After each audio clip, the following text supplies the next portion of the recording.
On November 14th, we will be treated to the largest supermoon to grace the night skies since 1948.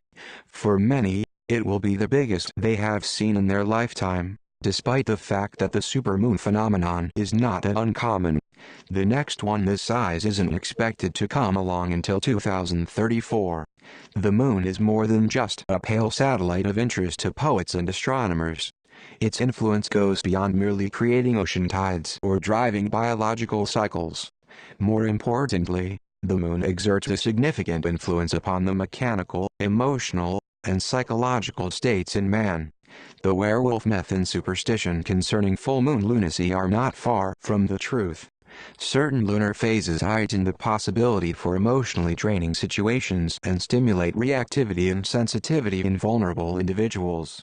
It would be more accurate to say that the moon exerts some subtle influence upon the organs of our etheric body responsible for initiating neurochemical impulses that trigger mechanical motion. How can the moon affect our emotional and intellectual centers? By the very fact that these lower centers have their own mechanical aspects. This is an incredibly fascinating and practical subject since the lunar factor can be observed by anyone with eyes to see, and knowledge of such cycles can be used to bypass obstacles normally exacerbated by the fog of ignorance.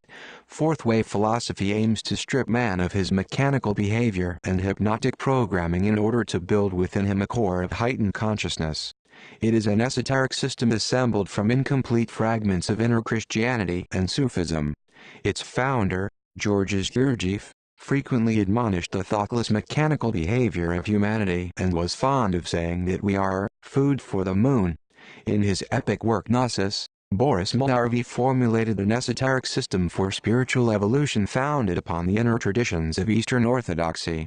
Though sharing a common basis with Fourth Way, what Malavi detailed is comparatively more complete, accurate, and systematic. Here is an excerpt from Gnosis summarizing what is necessary to transcend the lunar influence. As a cell of organic life on Earth, man plays a part in the development of the ray of creation.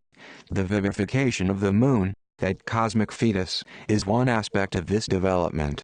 This requires considerable quantities of energy, which is produced in particular by the human part of organic life. Illusion, which plays such an important role in the waking consciousness of man, was introduced into that state so that he would accept this aspect of the cosmic work, participating in it without rebellion.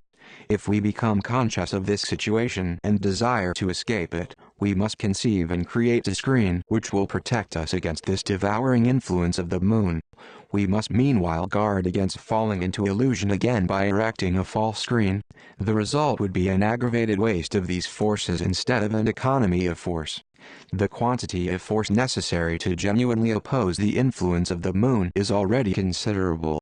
The first imperative, then, is to stop wasting these forces, to turn off the taps which let the energy escape uselessly. Sterile emotions, in particular negative emotions, fantasies from uncontrolled imagination, uncoordinated mental gymnastics, gossiping and chattering. We must thus act like a wise minister of finance and carefully economize our energies, yet without all the time sterilizing either our activity or our intelligence. On the contrary, we must store and as far as possible augment these forces to build up our reserves. These are the two main aspects of the first objective we have to attain. Supermoons are not all that rare, but they are quite an incredible sight when they do roll by. The event takes place when the moon is closest to the Earth in its egg-shaped orbit called the perigee. If this happens at the same time the moon aligns itself just right with the sun, a perigee SYZYGY effect takes place and we see the satellite as an enormous presence in the sky. There was a large supermoon event in October, and another is projected for December, however neither are as large as the one taking place on November 14th. In fact, the supermoon expected on December 14th will block the Geminid meteor shower, one stunning cosmic event obstructing another. Make plans to witness this month's supermoon, because you won't have a chance to see another one this massive for quite some time. It is therefore no coincidence all these lunar effects we've been having this year are bringing major changes in humanity's consciousness. For many of us, While adapting to some of these uncomfortable changes, we just have to keep up powering through them, building that positive momentum, balance mind over matter. Be in control of your emotions and your thoughts in order to bring whatever you want into fruition. Wholeness.